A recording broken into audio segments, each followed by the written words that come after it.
Okay, welcome to the part that I hated the most, insulation. I'm under the belief that insulation is dangerous if inhaled, despite what the industry says. So when I put up insulation, I actually wore a respirator the entire time. Those of you that have worked with insulation know that it's itchy, it's sticky, and it just gets all over everywhere. In my area in South Carolina, I only need R13 on my exterior walls where I have 2x4s and R19 where my 2x6 framing is. Despite that, I still felt I wanted to do R15 insulation on the 2x4s, and I went with R19 on the 2x6 framing. The R15 was probably a little overkill. I live in a relatively warm area. It is South Carolina. I've only lived in the area for about 5 years, and I've seen temperatures dip as low as 20 degrees, maybe sometimes 18 degrees, but that's it. We've gotten a couple of light dustings of snow that really last for a day or two and then they go away. So I don't have to worry about terrible cold. All I have to worry about is the heat during the summer. But considering that the basement is below grade and that the majority of my 3 walls are below grade and under the earth, I don't really have to worry about the heat in the summertime except in the front of the walkout basement. But going back to the actual installation, I absolutely hated this. You can hear the frustration in my voice in the next video as I'm talking about where I'm almost done. Well, insulation is coming along. I have a lot of the walls insulated up.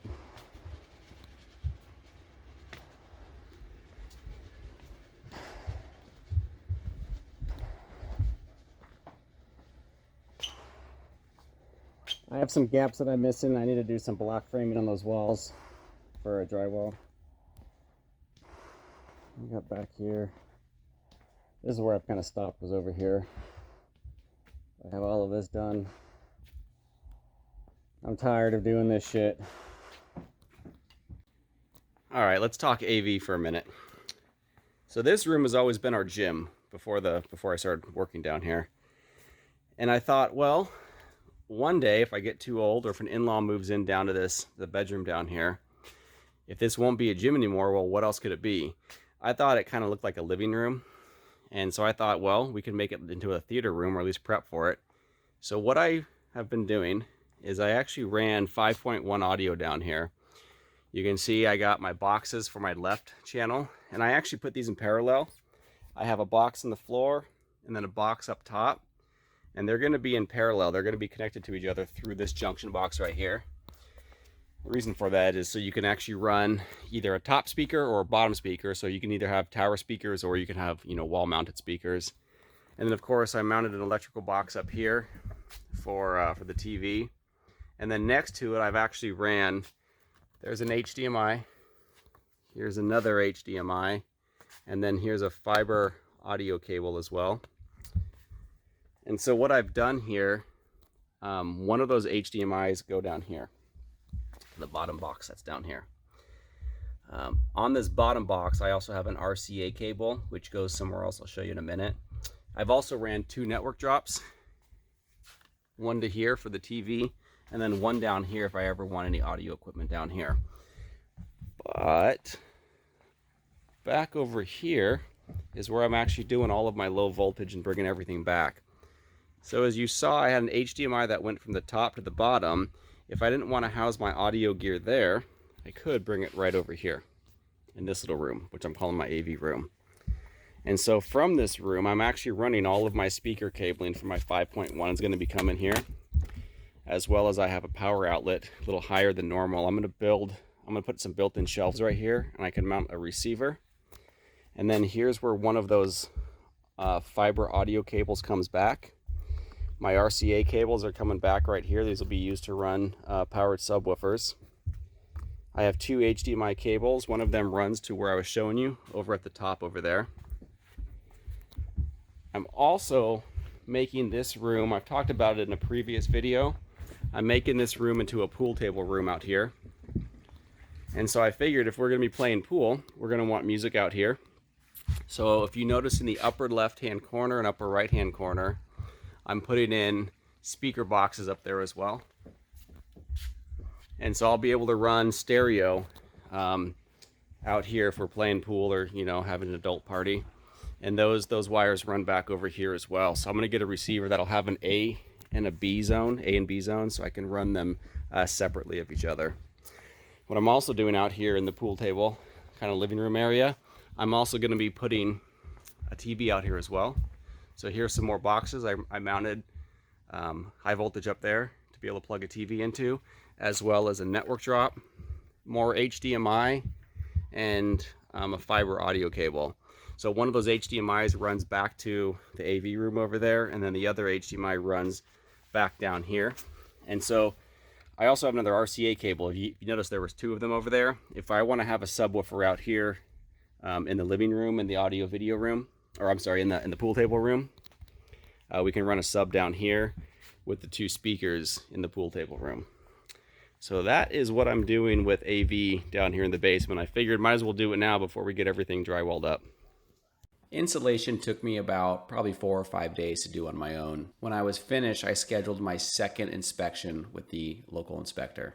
It was uneventful. He cleared me and signed me off on the installation. He also followed up on the note on the case about the previous inspector dinging me for a lack of fire blocking in the radon remediation soffit, which I had completed. So at this point, I was cleared to move on to drywall. I am starting to shut the power off and take off all my electrical switches that I was using for lighting, because tomorrow comes drywall. So I've cleaned up the whole basement, moved out all of my crap, all of my tools, all of our storage that we had inside of here. Kind of hard to see, but tomorrow comes drywall. I am hiring it out. I'm not going to do it myself. Oh, kind of like a last thing, what I did is I put insulation on the wall that separates the living area from the bedroom right here. I'm not sure how much it'll do, but I'm just kind of hoping for some noise cancellation, some noise dampening, sound dampening. We'll see if that actually works. But as you can see, everything's pretty much cleaned up. Drywall crew's coming tomorrow. I'm just doing the last little touches of shoving all my electrical back in the boxes. Once I get that done, then I'm gonna pack up and wait for the drywallers tomorrow. It'll be really exciting. I'm so happy that we're finally gonna get some walls down here. I had gone back and forth with myself about whether I was gonna do the drywall or not, but in the end, it made a lot of sense to simply contract this part out. I just came to the conclusion that doing drywall is really more of an art, and while I could probably technically cut and hang the drywall, it would take me a very long time. I was really more concerned about the finishing of the drywall. It is a skill that it takes a long time to learn, to be able to mud and sand and get perfectly smooth walls. And if I messed that up, and after I painted, I'd probably be seeing jacked up walls for the rest of the time that I own this house. And no one wants that. So to save money, I skipped the general contractors and went directly to the crews. I found a drywall crew that was working on a new home development close to our neighborhood, and I approached them and asked if they were looking for side work. The head of the crew came to my home and checked out the basement, did all of his measurements, and we agreed upon a labor price. We also agreed that I would purchase all of the materials and they would supply the labor and the tools. In the end, I found it to be a very fair price, and it was probably around maybe a third of the cost of what I was getting in quotes from general contractors. And that's with labor and material. I purchased all of my material from Lowe's, which they have $49 home delivery, and you can't beat that. It was delivered on my driveway, and then the drywall crew came later that day to move it to the basement. And then the following day, they started hanging my drywall. These guys move quick, super quick. I really found a deep appreciation for more of our blue-collar workers. Some of us take our jobs for granted in our career pathing and how we always want to move up and how we always want more. These workers were very simple in what they did in their day-to-day jobs. The drywall crew leader told me that the ones that hang the drywall only ever hang drywall. They don't ever do anything else. So for year after year after year, they do this day in and day out and expect nothing else and no other upward movement. And to say it again, I was extremely impressed at the skill and the speed at which they moved. There is no way I could have matched this on my own. It also made me wonder, maybe I should have contracted out some other parts of the basement. But in the end, I'm still happy I did what I did. I'm also very happy with the decision to contract out the drywall work. Well, they have left for the day, so here's day one. You notice they got all of the ceilings done. Here's the gym area. All of the ceilings done. I will comment, it's I was so used to being able to see above, through the joists, in between the joists, which made the ceilings look a little bit taller. Now that the drywall is down here, it really with what I've been used to seeing, it really brings down the ceiling a little bit. They are, they're about 9-foot ceilings, but it just looks a lot shorter to me now because of this new drywall. Going back here, so they did all the ceilings, and then they started doing the walls. They're kind of working from the back to the front, it looks like.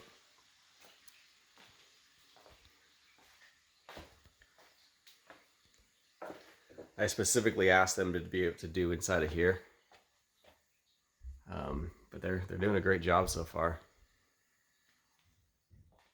Here's that soffit I had to make, and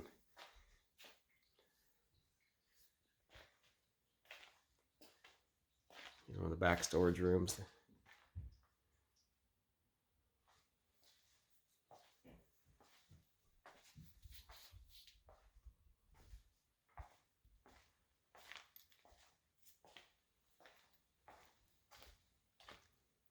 They're doing purple sheetrock. I paid a little extra for this, but then we're going to do purple sheetrock in this entire bathroom.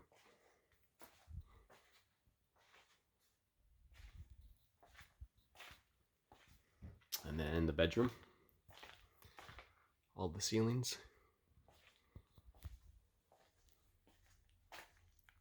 And then they started doing the walk-in closet. And of course, the walk-in closet, now that it's being drywalled in here, it really kind of closes it in. But it's starting to look like a house down here, which is really, really cool. It took the crew only 2 days to hang the drywall. The first day wasn't even really a full day. They were probably only down there about 6 hours. The second day, they were in the basement for probably a good 9 or 10 hours, but they did finish. All the drywall is hung everywhere. Take you guys through it. So gym. And here's all the low voltage I had hung. The TV.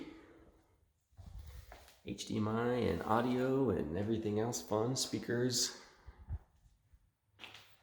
Here's the surround, the back surround. Audio video closet.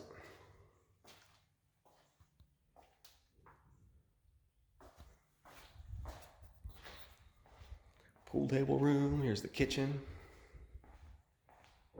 It's kind of cool to see this little half wall drywalled up and finished. Ready for cabinets and the countertop. They did a good job pulling in my the plumbing and the dishwasher circuit. Here's kind of like the entryway when you come down to the basement. It looks pretty cool. We have a box up there that Lily's going to put a chandelier in when you first walk down here. And because this wall, but with the soffit that's up there, this wall looks like it's kind of inset. She wants to do a feature wall on here, something special. I don't know what that means yet, but I'm sure I'm going to have more building to do. And then right here's the bedrooms and the bathroom. Bathroom is in here. What's actually funny is before the bathroom was drywalled up, it looked like what it looked like to me, but now after the drywall, it looks huge. It looks bigger than I thought it would be. It's pretty massive for a bathroom down here. But they brought it right up to where I asked them to. I put some lines on the wall, on the ground. This is where the drywall needs to end, and then I'm going to do cement backer board for a tile standing shower right here with glass doors and glass walls. Bedroom. Good sized bedroom. It looks smaller on camera. I'm noticing that. It's bigger in person. Walk-in closet.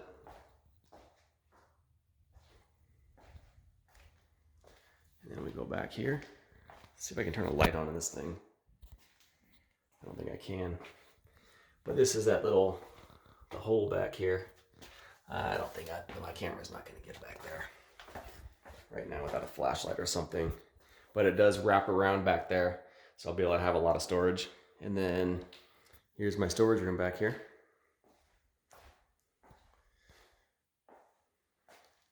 They finished drywalling inside of here, which I really like that. I'm not really a fan of, some people when they finish their basements, they'll actually have some unfinished parts and it's termed the mechanical room. And that's where they'll have like their HVAC system and their sewage pump, just like you're seeing right here. You know, I'm really a fan of, if I open a door, I don't want to see a bunch of concrete or I don't want to see a bunch of studs. I do want to see it finished inside of there. We did ask them to finish this out, and I think that that's going to look great once we get a door on here. And then here's the back storage room again. And it's funny because as I talk about opening a door and wanting to see drywall, I didn't do that in here. But then again, I didn't build any walls. But I did paint in there. But this is the back storage room. And one thing that I was worried about, if you guys remember a previous video, I talked about my soffit. And if you remember, the soffit is kind of short here, and as it travels down, because of the slope of the pipe, I dropped my soffit down as I went through each one of these sections, and I was afraid it would look funny and that it wouldn't match up. And it doesn't match up, but I was afraid it would look funny. But now that I'm seeing it, it's not really noticeable. I think I only notice it because I know it's there and I'm looking at it, but I think it turned out great. So they've been mudding for the last 2 days. This is the second coat of mud that they put on, as well as today they did the corner bead. So you can see everything has like a nice smooth finish on it now. They have one more day to mud. So apparently they're not doing any sanding until they mud a third time. I'll just take you around real quick and let you see the place.